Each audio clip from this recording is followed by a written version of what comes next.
Hello everyone, this is Sumit Kumar और I hope आज आपका एनबीएचएम का एग्जाम बहुत अच्छा गया होगा। और इस वीडियो में हम लोग एनबीएचएम के कुछ क्वेश्चन डिस्कस करेंगे। पार्टिकुलरली अभी हम लोग ग्रुप थ्योरी के प्रॉब्लम ले रहे हैं। अभी बहुत सारे बच्चे क्वेश्चन भेज रहे हैं, ये मेमोरी बेस्ड क्वेश्चन है ना। क्योंकि अभी तक वो ओरिजिनल आंसर क्वेश्चन नहीं मिला है, तो जो भी बच्चों को याद है उसका मैं सॉल्यूशन दे रहा हूँ। कुछ देर के बाद जब ओरिजिनल क्वेश्चन जो आपके एनबीएचएम जब रिलीज कर देगी तो शायद सारे सॉल्यूशन हम लोग दे पाए। ओके, तो क्वेश्चन का लेवल जहां तक था इस बार अलजेब्रा का आसान था। ओके, रियल के भी जहां तक क्वेश्चंस मिले हैं बहुत ही टफ नहीं मिले हैं। तो चलिए एक एक करके डिस्कस करते हैं। इस वीडियो में हम लोग अलजेब्रा पे चलते हैं, फिर लास्ट में मैं एट द एंड बताऊंगा कि क्या कट ऑफ के चांसेस हैं और क्या चीजें रहेंगी या नेक्स्ट वीडियोस में। चलिए बात देखो, ये क्वेश्चन है। ओके, तो ये अभी एनबीएचएम 2024 का ये प्रॉब्लम है ना। और ये मेमोरी बेस्ड क्वेश्चन है, ठीक है। अभी जो स्टूडेंट्स को याद था जिन्होंने भेजा है वो, अगर आपको लगता है कि इसमें कुछ मिस्टेक होगा, मोस्ट वेलकम, आप करेक्ट कर सकते हैं मुझे। तो इस क्वेश्चन का आंसर मैं देता हूँ।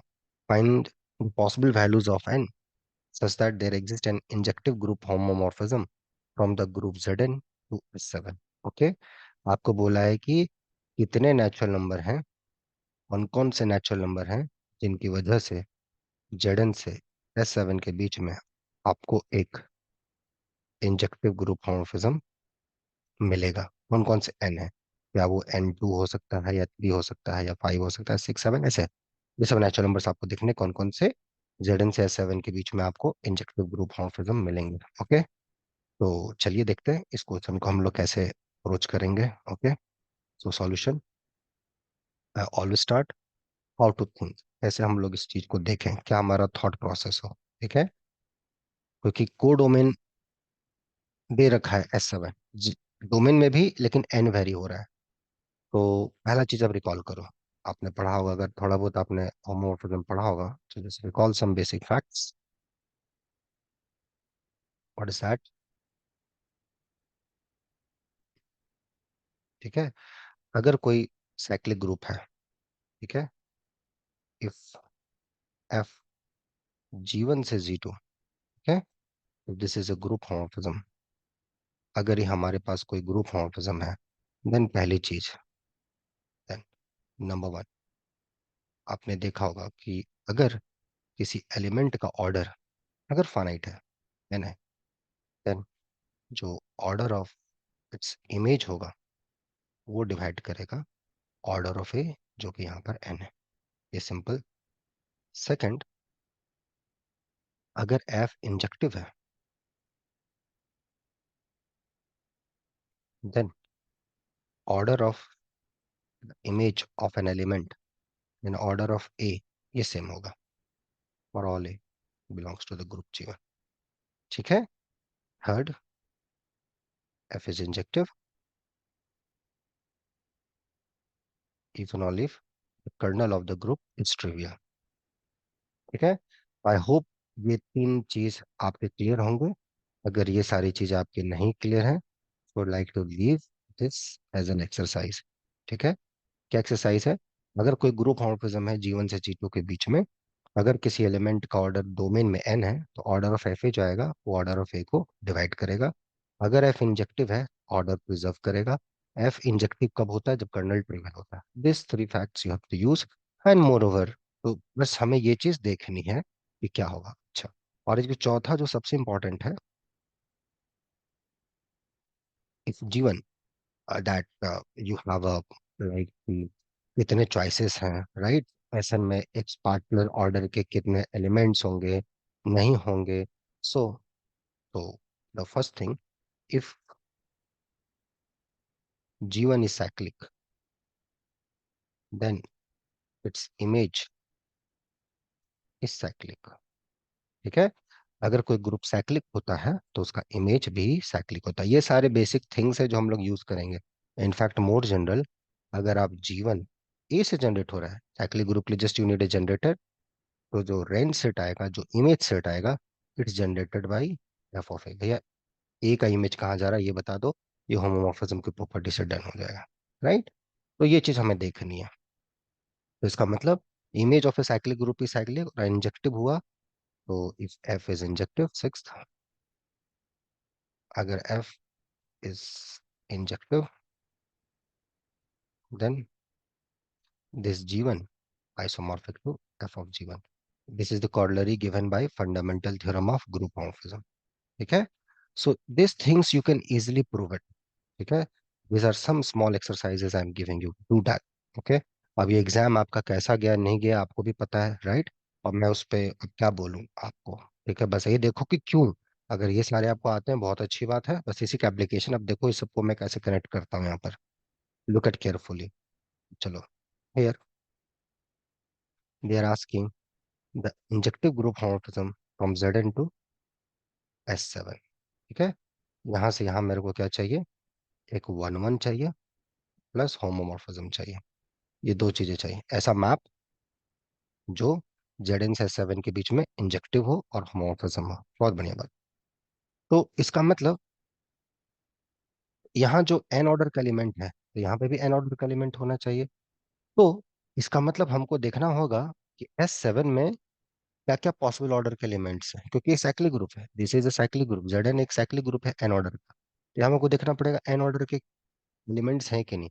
अब S7 में तो हम लोग एन ऑर्डर का एलिमेंट्स पता कर ही सकते हैं, यहाँ पे एन के क्या क्या चॉइसेस हैं. तो बेसिकली S7 में क्या पॉसिबल ऑर्डर के एलिमेंट्स हो सकते हैं, दैट्स व्हाट आपको देखना पड़ेगा. एक ऑर्डर के एलिमेंट्स हैं, दो ऑर्डर के एलिमेंट है, तीन ऑर्डर के एलिमेंट है, चार ऑर्डर के एलिमेंट है, पांच ऑर्डर के एलिमेंट है, छह ऑर्डर के एलिमेंट है, सात ऑर्डर के एलिमेंट है. ये तो हमें दिख रहा है 1 to 7 तक सारे ऑर्डर के एलिमेंट्स है. आठ ऑर्डर के एलिमेंट है या नौ ऑर्डर के एलिमेंट है या 10 ऑर्डर के एलिमेंट है, 11 है, 12 है, 13 है, 14 है, 15 है. कौन कौन पॉसिबल ऑर्डर के एलिमेंट्स है S7 में? तो पहली बात, 1 से लेकर 7 तक है 1. दो ऑर्डर का एलिमेंट साइकिल ऑफ लेंथ 2. तीन ऑर्डर का एलिमेंट साइकिल ऑफ लेंथ 3. और चार ऑर्डर का एलिमेंट साइकिल ऑफ लेंथ 4. मतलब दिस नॉट ओनली चार ऑर्डर का एलिमेंट, चार साइकिल ऑफ लेंथ 4 और साइकिल ऑफ लेंथ 2 जो डिवाइंड हो. बस आई एम गिविंग एग्जांपल कि S7 के पास एक ऑर्डर के, दो ऑर्डर के, तीन ऑर्डर के, चार ऑर्डर के, पांच ऑर्डर के, छह ऑर्डर के, सात ऑर्डर के साइकिल्स हैं. आठ ऑर्डर के, आठ ऑर्डर के एलसीएम के लिए you need LCM should be 8. और आप शो करना S7 में आठ ऑर्डर का एलिमेंट नहीं है, इस ऑर्डर का एलिमेंट आपको नहीं मिलेगा. नाइन ऑर्डर का you need LCM should be 9. तो 1 से 7 सिंबल तक you can not gate LCM side. 10 you can get 2 and 5, that LCM is 10, so this is possible. 11 you need a cycle of length 11, no. 12 4 3, 4 3 7, ये possible. 13 no. 14 2 7 no. 15 at least 3 5 8 symbols. तो this onwards आपको नहीं मिलेगा. ठीक है, तो 13 भी नहीं मिलेगा, 14 भी नहीं मिलेगा, 12 मिलेगा, 10 भी मिलेगा. तो पॉसिबल्स क्या क्या आ गए? So possible order of an element in S7 क्या क्या होंगे? या possible order of an element in S7, एक ऑर्डर, दो ऑर्डर, तीन ऑर्डर, चार ऑर्डर, पांच ऑर्डर, छह ऑर्डर, सात order, 10 order, 12 order. This are the possible order of an element. इतना ही पॉसिबल है S7 में. S7 में कोई भी एलिमेंट उठाओगे और उसका अगर आप ऑर्डर कंप्यूट करोगे, यही सारे हैं, और कुछ नहीं आ सकते. ठीक है, okay everyone, hope so clear. इसको जस्टिफाई करना क्यों. ओके, ठीक है. अब चलो, तो इसका मतलब if you are looking for a homomorphisms F from Zn to S7, तो जो भी होमोमॉर्फिज्म होगा यहाँ पर किसी एलिमेंट का ऑर्डर n है, तो ऑफ कोर्स आप देखो ये एक साइक्लिक ग्रुप है. ये जो ग्रुप है अपना, ये एक साइक्लिक ग्रुप है ऑफ ऑर्डर n. एक साइक्लिक ग्रुप है ऑफ ऑर्डर n, तो इसका जो इमेज आएगा ये भी साइक्लिक ग्रुप होगा, क्योंकि इंजेक्टिव ग्रुप होमोमॉर्फिज्म है. ऑर्डर प्रिजर्व करेगा ऑर्डर n. और यहाँ पे n ऑर्डर के आपने चॉइसेस लगा दिए, एक दो तीन चार पाँच छः सात 10 12. So this are the possible choices for your n. N के ही सारे चॉइसेस होंगे, इसी में से कुछ ना कुछ एन होगा आपका, 1 से 12 एक्सेप्ट 8 9 11. इन सबको छोड़ के this are the possible choices for Z n. तो ये बोला था, आई थिंक ये क्वेश्चन था, find the values of n, right? Let me put the question again. Find possible values of n such that there exist an injective group formation from the group Z n to S7. आपको possible values of N निकालना है, तो possible values of N हमने निकाल दिया, right. ये हमारे possible values of N निकले, राइट। ये आपको आंसर लिखना था, 1 2 3 4, ये आपको लिख देना था, ठीक है।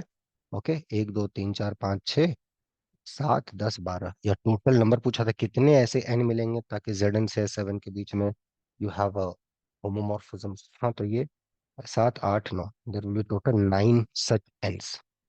टोटल ऐसे कितने पॉजिटिव इंटीजर्स हैं Z N such that Z N से एस सेवन के बीच में you have injective group homomorphism, 9 elements है वो ये।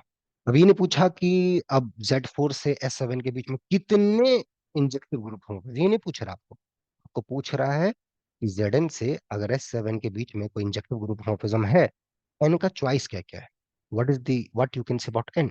हमने बोला एन वन हो सकता है, टू हो सकता है, थ्री हो सकता है, फोर हो सकता है, five six seven ten 12। Okay, 8 9 नहीं पॉसिबल है, क्यों नहीं पॉसिबल है सोचना है, ओके। और 12। तो ऐसे इस क्वेश्चन को देख लो, कितना बेसिक क्वेश्चन है, कैन यू इमेजिन, कितना बेसिक क्वेश्चन है, कितना ही ये बेसिक क्वेश्चन है। तो भी हम लोग इस सब चीज को, और इसका लापरवाही का क्या प्रॉब्लम है पता है। क्वेश्चन ये सब नहीं बनता है क्योंकि आप चीजों को लाइटली लेते हो, चीजों को थोड़ा डीपली जाके समझते नहीं हो। बस ऐसे ही, अच्छा ये है, इतने इंजेक्टिव हो जाएगी, इतने सर्जेक्टिव हो जाएगी, बस हो गया। उसके थोड़ा सोचते ही नहीं हो कि कैसे क्या होंगे नहीं होंगे, ठीक है। तो आपका आंसर, तो चलो अब जो हुआ सो हुआ, आगे ये सब चीज नहीं हो, आगे जो एग्जाम्स आने वाले हैं आपके 4 5 महीने के बाद, चाहे वाईएसआई हो, चाहे नेट का हो, चाहे आपका जो भी एग्जाम हो पीएचडी से रिलेटेड, वो आप अच्छा करो, ओके। और इस गलती से आप सीख पाओ, ओके, ठीक है। तब चीजें जाके कुछ क्लियर होंगी, that's what I suggest you. और बाकी होपफुली सब कुछ आपका अच्छा रहा हो। जहां तक ये दिक्कत की बात है, कॉन्सेप्चुअल दिक्कत की बात है कि कॉन्सेप्चुअली चीजें सर क्लियर नहीं हो पाती, बहुत मेहनत करता हूँ तो भी चीजें नहीं समझ में आती है, उनके लिए बोलूंगा कि हिम्मत मत हारो दोस्त। यहाँ पे देखो, हिम्मत हारने से नहीं होगा, थोड़ा सा पेशेंस रखना पड़ेगा।